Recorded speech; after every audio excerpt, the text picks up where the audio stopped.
नमस्ते दोस्तों, हमारे special session HCS PT exclusive में आज हम बात करेंगे आधुनिक भारत के इतिहास की। आधुनिक भारत के इतिहास में आज हम बात करेंगे हरिजन सेवक संघ की। हम आपको बताएंगे इसके किसने की थी स्थापना, कौन था इसका अध्यक्ष, और साथ ही हम आपको बताएंगे गांधी जी और अंबेडकर दोनों का क्या दृष्टिकोण था अछूतों के प्रति, क्योंकि दोनों ने उनके उत्थान के लिए काम किया था। चलो स्टार्ट करते हैं आज का सेशन। हम आपको बता दें, हरिजन सेवक संघ की स्थापना 30 सितंबर 1932 को एक अखिल भारतीय संगठन के रूप में हुई थी। इसकी स्थापना महात्मा गांधी जी ने की थी। पहले इस संगठन का नाम अस्पृश्यता निवारण संघ रखा गया था, जिसे 13 सितंबर 1933 को हरिजन सेवक संघ का नाम दिया गया। इसके प्रथम अध्यक्ष प्रसिद्ध उद्योगपति घनश्याम दास बिड़ला थे। हम आपको बता दें, इसकी स्थापना महात्मा गांधी जी ने की थी। एग्जामिनर आपसे पूछेगा हरिजन सेवक संघ की स्थापना क्या किसने की थी, आपका आंसर होगा महात्मा गांधी जी। अगला क्वेश्चन, हरिजन सेवक संघ के पहले अध्यक्ष कौन थे, आपका आंसर होगा घनश्याम दास बिड़ला। तथा सचिव अमृतलाल विठलदास ठक्कर हुए। संघ का मुख्यालय गांधी आश्रम किंग्सवे कैंप दिल्ली में है। इसकी शाखाएं भारत में लगभग सभी राज्यों में है।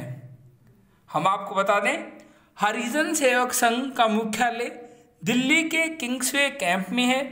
ये परिसर के भीतर वाल्मीकि भवन था, जहां एक कमरे वाले आश्रम से गांधी ने अपनी गतिविधियां चलाई।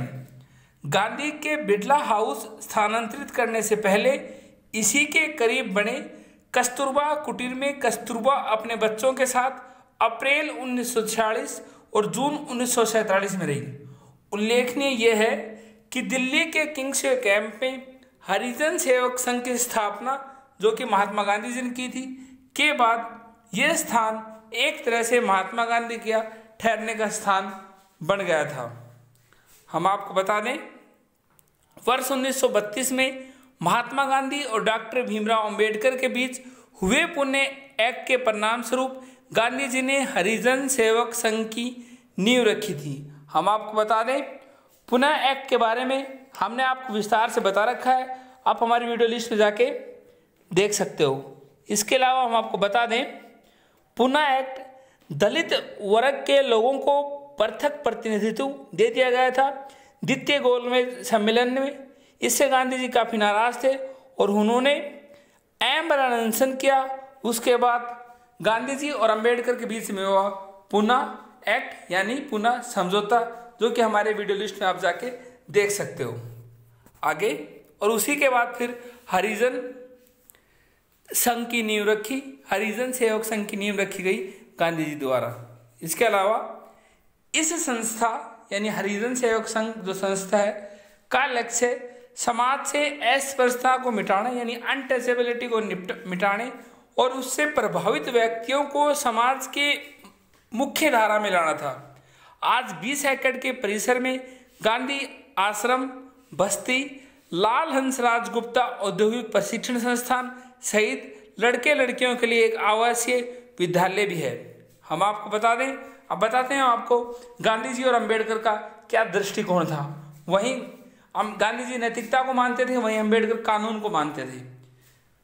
गांधी तथा अंबेडकर दोनों ने अछूतों की बेहतरी के लिए कार्य किया, लेकिन सामाजिक न्याय के मुद्दे पर उनके दृष्टिकोणों में व्यापक अंतर है। गांधी जी कर्तव्य आधारित नैतिक सिद्धांत में विश्वास रखते थे और उच्च जातियों से अछूतों को स्वीकार करने के लिए कहते थे। अछूतों को हरिजन यानी भगवान के पुत्र कहते थे। वे यही नहीं कहते थे कि अछूतों के अधिकार है, लेकिन ये कहते थे कि उन्हें स्वीकार करना उच्च जातियों का कर्तव्य है। इसके अलावा गांधी जी इसे नैतिक धब्बा मानते थे तथा प्रायश्चित के कार्यों द्वारा समाप्त करना चाहते थे एवं कानूनी संवैधानिक तरीकों की सीमित उपयोगिता पर विश्वास करते थे। वे चाहते थे कि सुधार हिंदूवाद के अंदर से होना चाहिए, इसलिए उन्होंने पुणे पैक्ट पर भूख हड़ताल की थी। हम आपको बता दें, दूसरी ओर ऐसे व्यवहार पर रोक लगाने तथा अछूतों के उत्थान के लिए अंबेडकर ने कानूनी दृष्टिकोण अपनाया। उनका विश्वास था कि उच्च जाति के हिंदू बिना कानूनी संवैधानिक तरीकों के उन्हें अधिकार नहीं देंगे। इसलिए उन्होंने सभी तीनों गोलमेज सम्मेलन में भाग लिया। हम आपको बता दें, गोलमेज सम्मेलन, प्रथम गोलमेज सम्मेलन 1930 नवंबर जनवरी 1931 तक चला।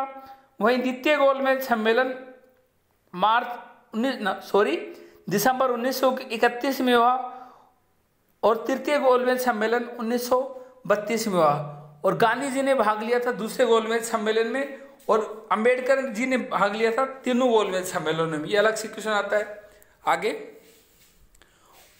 उनका मानना था, चलो उन स्टार्टिंग से बताते। दूसरी ओर ऐसे व्यवहारों पर रोकने तथा अछूतों के उत्थान के लिए अंबेडकर ने कानूनी दृष्टिकोण अपनाया।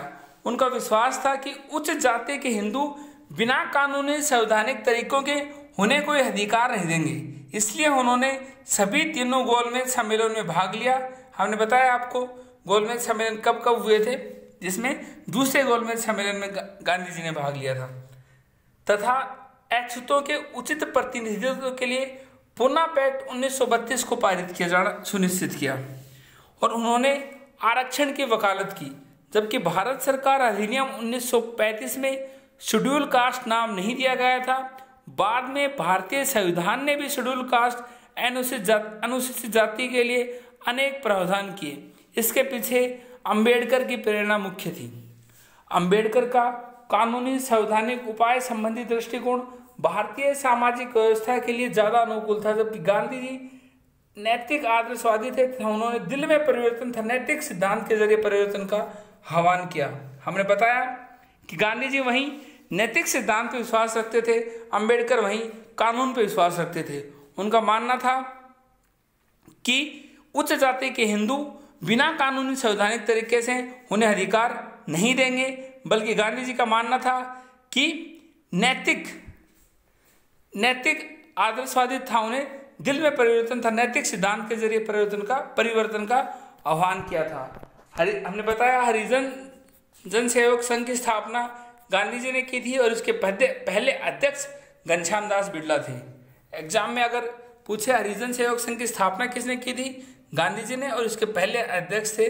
वनडे एग्जाम में अक्सर आता है कि हरिजन सहयोग संघ की स्थापना किसने की थी और उसके पहले अध्यक्ष कौन थे, तो गलती से हम गांधी लगा जाते हैं। इसलिए आप बिल्कुल क्लियर कर लेना कि इसके संस्थापक महात्मा गांधी थे, लेकिन इसके अध्यक्ष घनश्याम दास बिड़ला थे। 1932 में इसकी स्थापना हुई थी। हमारे आज के सेशन में इतना ही। Thank you.